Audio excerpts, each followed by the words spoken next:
Hi everybody, welcome to Jasmine's Way. If you are new to this channel, please consider subscribing to it.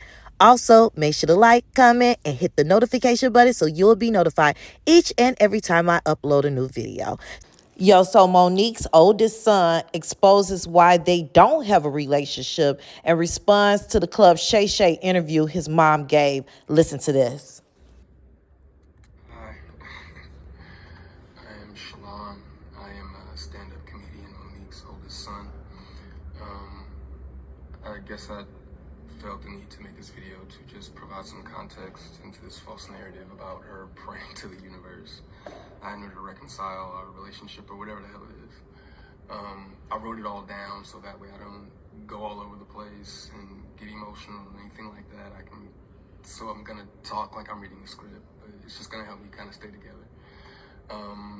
But to address the Club Shay Shay interview that she did, where she states that she prays to the universe in regards to reconciling our relationship, as I stated, is odd.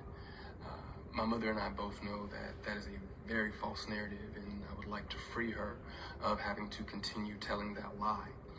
Faith without work is dead, and neither one of us cares to put forth any effort to reconcile with the other. We are separate, as she put it, because she doesn't care to be my mother any more than I care to be her son. Neither one of us has had the desire to reach out to the other in a very long time, and I don't think that either of us anticipates that feeling ever returning. Speaking with my mother directly, in my experience, will either lead to some odd newfound moment of clarity in regards to how she was as my mother, or she retreats back to daddy to move forward with a conversation. And I'm tired of hearing my mother's truths. Newsflash, I'm not sure if people know, but standing in your truth doesn't make you noble.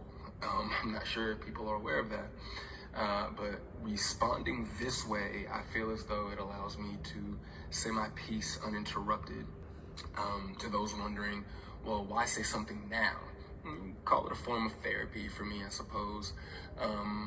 But when her daddy had intentionally stated that they have 3 sons, but his wife is on the internet talking about the 4th son in a video that has millions of views, that rubbed me the wrong way. But anyway, to inform a child that you are not interested in being a mother at a time when that kid is the only kid that has the potential to lead a child to believe that you are not interested in them specifically. But to take it a step further, you also admit, my mother had also admitted to me that she didn't do the best job that she could do, which would also make one begin to question, all of your past decisions and prior emotional interactions. But to be completely honest and fair, those were things that I was willing to get over. Nobody's perfect, we're all human, but my mother showed a clear lack of humility, compassion, and consideration when taking any level of accountability for those things. My mother does a fantastic job of acknowledging a lot of things, but she doesn't take accountability very well, and anything that she may take true accountability for, it's only at her convenience, in my experience. But if I had to guess, though, her interest in being a mother probably started around the time that she married her daddy and had his children. But that interest, obviously seemed one-sided, and as it should have been. By that time, I'm in my late teens, so to some degree, the neglect becomes easier to hide or validate, I guess you could say. There are now 2 baby boys in the house, that require attention. But still during that time, however, I still watched her enjoy the love and admiration of total strangers more than my own. To this very day, my mother has never expressed to me when, if ever, she became interested in me as her son. That did lead me down a path of questioning my self-worth and struggling to understand the value of a mother in a child's life.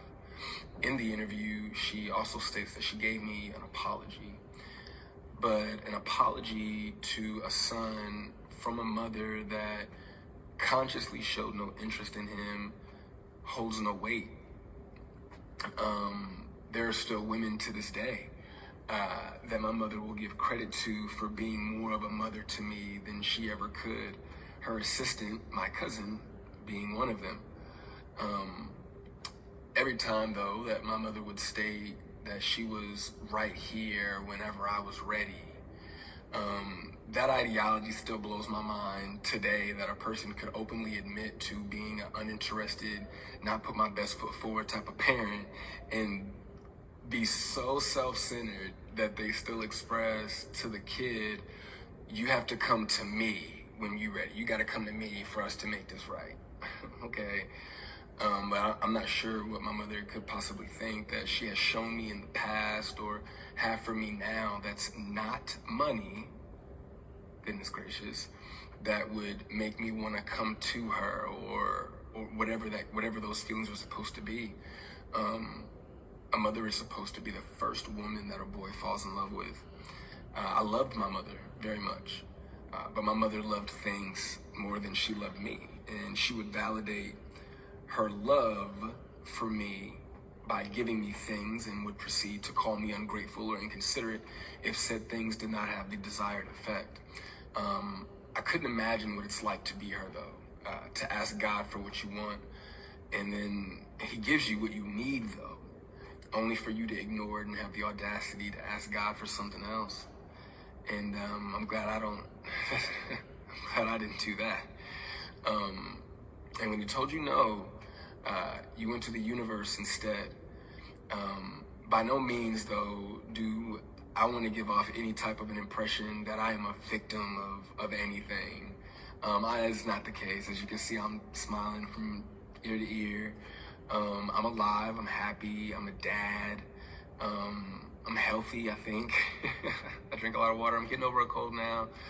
I still have my days just like everybody else. And, there were a few things that she did teach me along the way. I did learn how not to love from my mother. I also learned to make sure that I never lose so much of who I am that I have to validate it through another person. And though I feel as though, in hindsight, I think she did it reluctantly, I do appreciate my mother, for showing me what the top of the mountain looks like. You know what I'm saying? It did give me perspective on what hard work and dedication can get you, but I don't want something like that at the cost of giving up something that I created. I don't want it that bad. And speaking of creations, I genuinely, truly, I really did want my mother to have a relationship with my daughter. I even fought through those intrusive thoughts that were, if she wasn't interested in you, what makes you think she's going to be interested in your kid? But it took my mother no time at all to prove that those intrusive thoughts were correct. But what I can say, good for her, the universe did, bless her with three other sons. And God willing, I'm sure that all three of them are adults now. So I'm sure that one of them, God willing, if not all three of them, will make her the grandmother that she wants to be. I still look forward, to that moment for her. But overall, when it comes to the boys, though, I am happy that whenever they do hear me talk, sorry, my phone did something weird, but whenever they hear me talk, they don't know what it is. They can't relate to what it is that I'm saying. My experience with my mother is not their experience with our mother. So my prayer for her and them is that they continue to see her the way that they see her now. I do also want to make sure that I say thank you to my mother for giving me life. Without that moment in time, I wouldn't have had my little one. But outside of that moment, there isn't anything that either of us has to offer the other. In my opinion, it's a waste of God's time and the universe's time for praying for something that you are not willing to put forth any effort to obtain. Putting the work into becoming Monique is more important to my mother than being my mother. And I do not believe that it was never about her being there and waiting for me, but it was supposed to be about me being there and waiting for her. My mother's value had reached such a low point in my life that I no longer found it necessary to either want to wait for her or even go to her. But like I said, man, I'm super grateful that she has the opportunity to do it all over again. happy for her. I hope the Cat Williams tour goes well, but the narrative that she prays for us to reconcile is a false narrative. It's not real, and I'd appreciate it if she stopped saying stuff like that. Write down in the comment section your thoughts and make sure to subscribe to Jasmine's Way. Peace.